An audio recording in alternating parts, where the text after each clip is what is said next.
3 mata kuliah kewirausahaan. Dalam video kali ini kami akan menjelaskan sedikit mengenai tahapan-tahapan dalam memulai bisnis.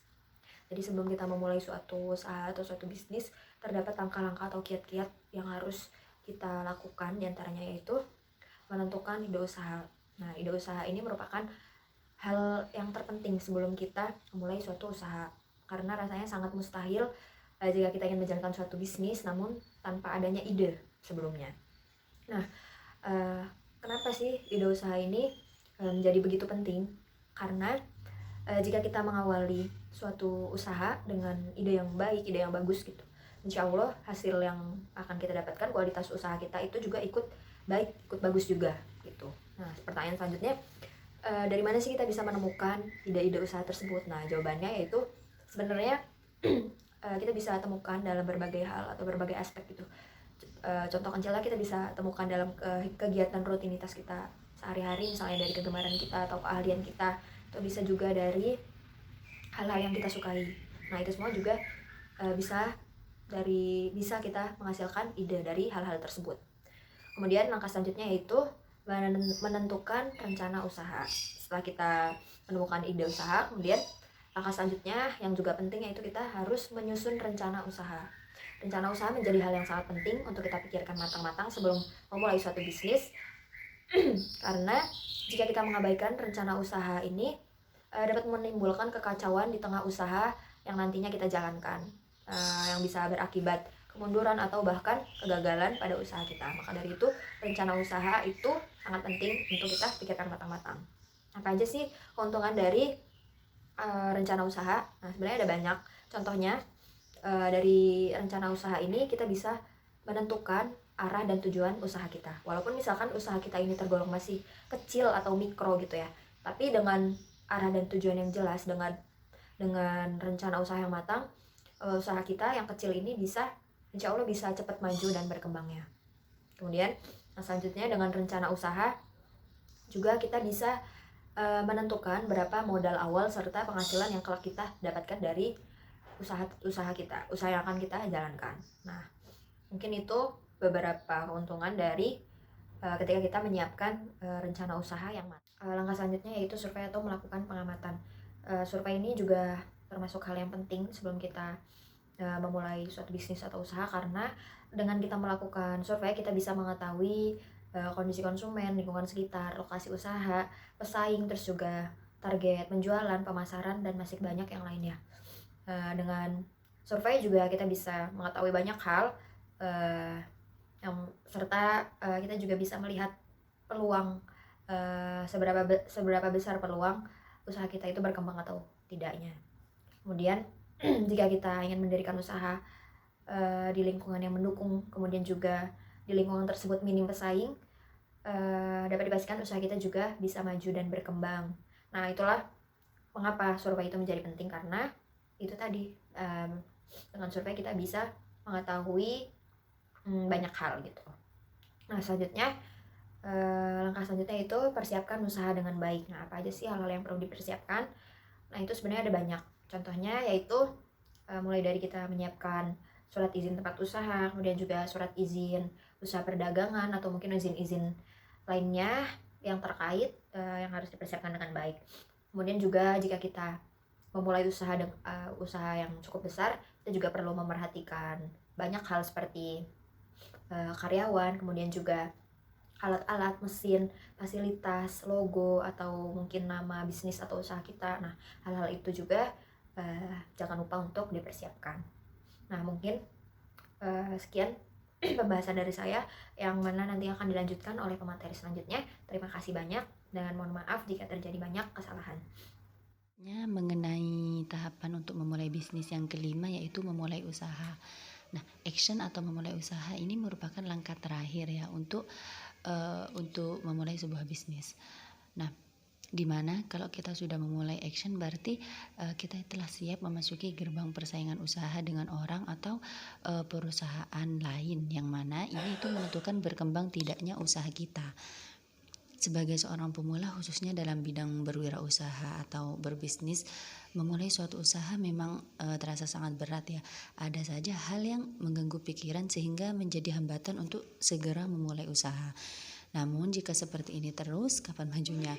Untuk itu bangkitlah dan buang semua pikiran negatif, berjuanglah dalam mendirikan usaha dan jangan menyerah sampai berhasil. Menurut modul pembelajaran wirausaha yang dikeluarkan oleh Dirjen Dikti, ada beberapa langkah-langkah yang dapat dilakukan apabila seseorang ingin memulai wirausaha. Yang pertama yakni pilih bidang usaha yang diminati dan memiliki hasrat dan pengetahuan di dalamnya. Kewirausahaan muncul apabila seseorang individu berani mengembangkan usaha-usaha dan ide-ide barunya. Tips pertama ini sangatlah membantu bagi seseorang yang cenderung memiliki keinginan yang tinggi sekaligus mudah jenuh. Tidak mudah memang, terutama jika seseorang sudah lama dan terbiasa berada dalam zona aman. Seringkali kesibukan kerja membunuh insting seseorang untuk berkreasi maupun mengasah minat dan kesukaan yang mampu mendatangkan uang. Nah, jika kita telah menentukan minat kesukaan yang mampu mendatangkan uang, lalu perbanyak bacaan serta keterampilan mengenai bidang usaha yang hendak kita tekuni.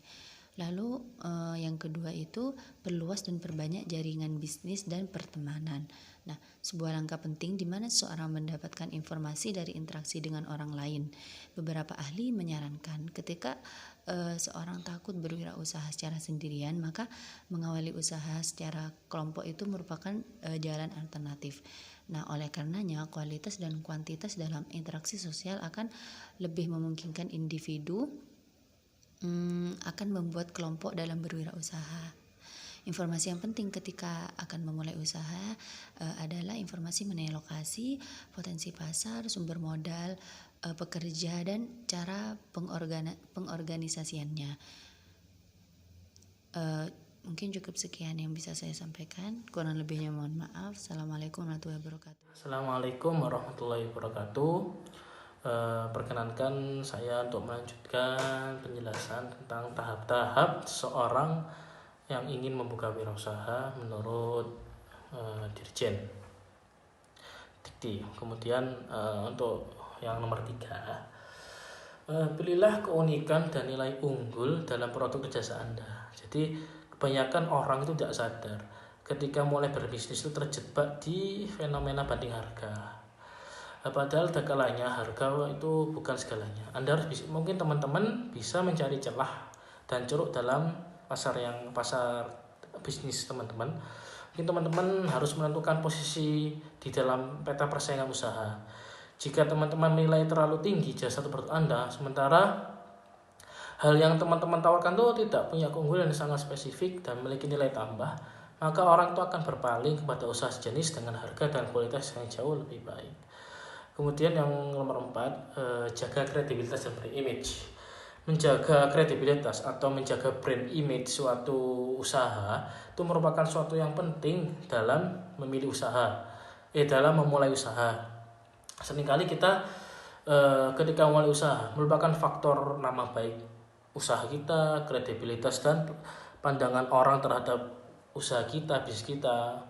Kemudian menurut Kotler terdapat 5 kualitas layanan yang perlu diperhatikan oleh suatu usaha agar pelayanan yang diberikan berkualitas. Yaitu yang pertama, reliability, yaitu keandalan.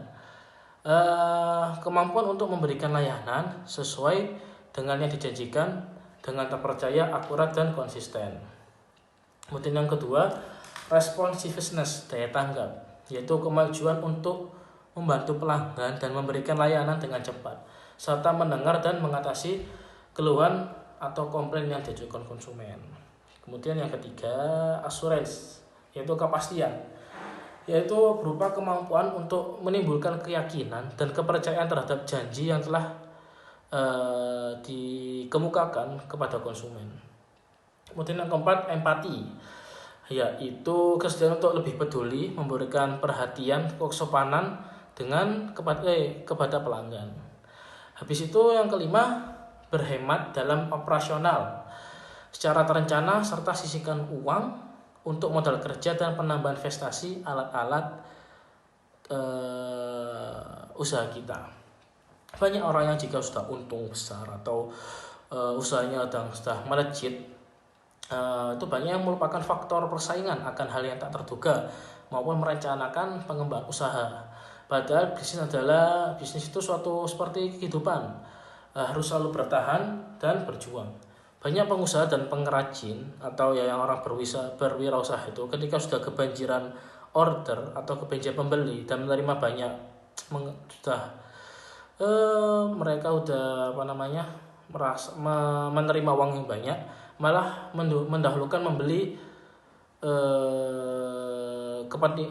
barang-barang pribadi seperti mobil atau handphone atau hal yang lain. Ya, hal ini tidak salah.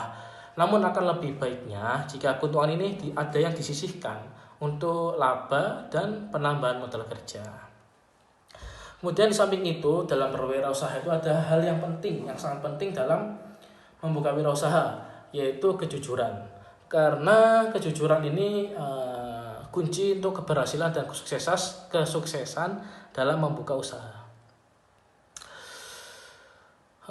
Jujur dalam berusaha artinya mau dan mampu mengatakan sesuatu sebagaimana adanya. Bila berdagang, barang yang baik ya harus dikatakan baik dan rusak harus dikatakan rusak. Jujur. Mungkin kalau barangnya ada yang cacat dikit atau cacat, harus diomongkan. Ya soalnya itu tadi kita harus membangun brand image. Jika kita tidak jujur, itu akan mempengaruhi dari brand image usaha kita. Kemudian kejujuran ini dapat disamakan dengan amanah, yaitu bila diberi kepercayaan dalam berwirausaha ya tidak berkhianat. Kalau berkata ya harus selalu benar, selalu ya dengan kenyataan, sesuai dengan kenyataan. Dan jika berjanji dalam bisnis ya tidak mengingkari. Jujur dalam hidup termasuk sifat yang perlu dimiliki. Sifat jujur dalam hidup ya juga sifat yang harus dimiliki dalam orang yang berwirausaha. Karena sifat ini akan mendatangkan kepercayaan konsumen. Kemudian dengan kesadaran berbuat jujur, berarti setiap perbuatan yang dilakukan oleh perusahaan maknanya dapat menyenangkan orang lain maupun diri sendiri. Kebenaran dan kejujuran adalah suatu jaminan yang paling tepat untuk mencapai kemajuan di dalam berwirausaha. Kejujuran dalam segala kegiatan bisnis, ya misalnya menimbang barang, mengukur, membagi dan berjanji membayar hutang kepada yang dihutangi, itu juga akan membuat ketenangan lahir dan batin. Kemudian orang yang tidak jujur dalam bisnisnya atau dalam wirausahanya, mungkin dia akan menerima suatu keadaan yang mana mulai tidak dipercaya konsumen mungkin ya sekali beli habis itu merasa tertipu ya nggak kembali lagi, mungkin mencari lapak toko yang lain, kemudian menjadi rendah diri dan rasa malu. Itu di brand image yang kita bikin di dalam usaha itu akan hilang dan tidak dipercaya konsumen lagi. Kemudian mudah tersinggung atau emosi, cepat iri, suka dendam, kemudian prasangka buruk dan dusta, dan yang terakhir ya kehancuran dalam usahanya itu sendiri. Mungkin sekian dari penjelasan saya. Mohon maaf apabila banyak salah kata. Terima kasih. Wassalamualaikum warahmatullahi wabarakatuh.